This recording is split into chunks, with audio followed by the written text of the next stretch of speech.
Over 1/2 hour of running time is special effects. That's about 1/3 of the movie is special effects. You wouldn't think that there was as many visual effects as there really are.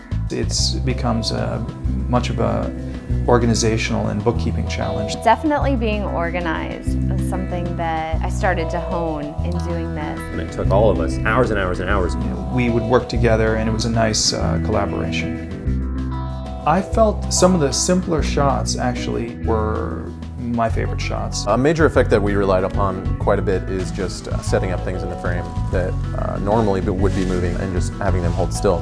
In the scene with the stop sign, it was a really windy night. I actually had to enlarge the stop sign to make it cover the area that the movement was covering. The scene in the department store where we had a lot of other actors and extras. The store employee was moving around quite a lot. He just agreed to be in the shot because he works there at the department store when we were shooting. All of it required stabilization and compositing into the final to give us the effect that he actually isn't moving around. Sometimes we were freezing small portions of the frame, but in shots like the overpass, a majority of that shot is frozen. Only a small amount shows the original footage. Most of that shot was frozen. We shot it in very high shutter speed, that way when the cars went by, they wouldn't be blurry. Ali also put in the moon, which we wanted to have there as a reference to Harold the Purple Crayon. Go for it, guys.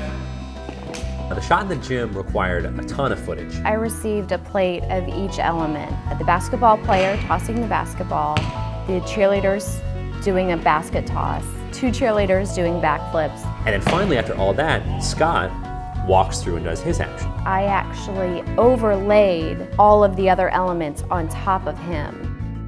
The shot where he's bicycling up to the hospital was really tricky. We shot it with a couple different exposures so we could get a nice blue sky. The masks didn't line up quite right, and then the actors interacted with the sunlight behind them. We're still rolling, you want me to cut? We got a lot of material for the leaf shot, as I call it, because we needed several different elements. We knew we wanted him to push him, walk away, guy would start walking and then freeze.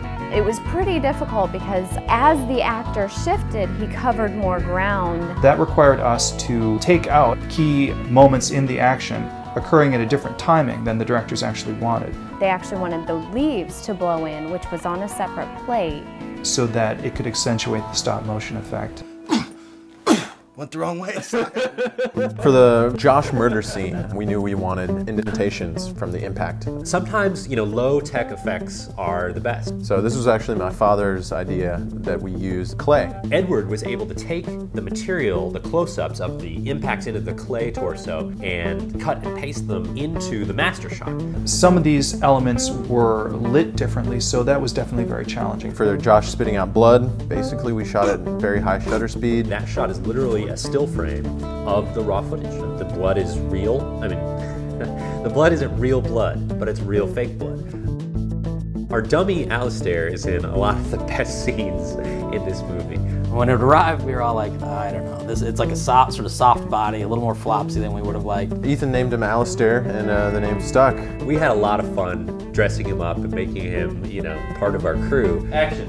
We literally threw Alistair off the balcony, knowing we would only use a small section of that footage. If you look at the whole shots, it's obviously a dummy. And we need a little moment to sell that whole scene. It ended up being a perfectly useful tool to us in that last sequence. We had to do several shots of me being impaled on this chair leg. Once we set up Scott on the stairs with the chair leg through his fake torso, it's his performance that really sells it. Rolling quiet, please. 2, 1, go.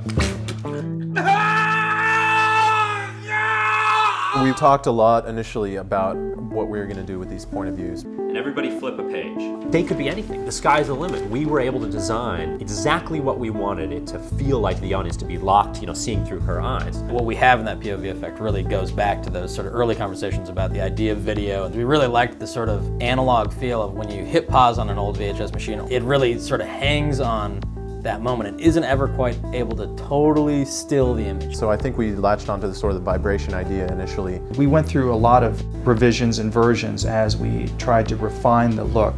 Shooting those point of view shots was really fun because sometimes we had to do really elaborate setups. There's one shot where Sarah collapses and it's from her point of view. And I had to sort of drop to the ground on my knees first and then fall from my knees onto my face. And all the while I had Alec and a camera over my right shoulder. There's another shot where Daniel picks up Sarah. I remember Scott had to come in and put his arm under my legs and then pretend to lift me, but as he moved away, I actually stayed on the couch and Scott was actually holding the camera. The production designers put clear hair gel instead of water on the shower door so that it wouldn't drip away. For the jitter effect, we're basically just moving the shot from left to right to agree with the reverse angle where you're looking at Sarah's eyes. We sort of envisioned these eyes sort of fighting for motion within this stopped world. When I first read the script, I worried about what was going to be needed from me in order to create the sort of eye jiggle, and I actually, sadly, would practice in the mirror trying to shake my eyes. That required us to create larger areas of the eye so that we would have element that we could move from side to side. Cool, Annie? Mm-hmm. Annie had to hold still in shot after shot after shot. Which is hard when you're an actor and you have this character because you think that you know the character and the character wouldn't do that. In the first part of the film, she never responds to me or talks to me. There were scenes that required nothing of me except for just to stand or fall or stare. There was a lot of, just do it, it'll work out. Okay, cool. That was much better. Okay. I thought it would be more strange dealing with the special effects. I thought it'd be more difficult as an actor. But the way Ethan and Alec explained it to me, it made sense, so it was easy to follow through and act. When I look back on the film, I was pleasantly surprised that it all fit together well. It's been so satisfying to see that the movie works. I knew there were effects. By the time I saw the movie, knew how they were going to work. But to actually see them was really awesome. I never really dealt that much with the visual effect that I did with suspension. And I always wondered what it'd be like, and I got my chance. Really, there's no way that we could have made this movie without special effects. The movies require that type of extra benefit to tell their stories.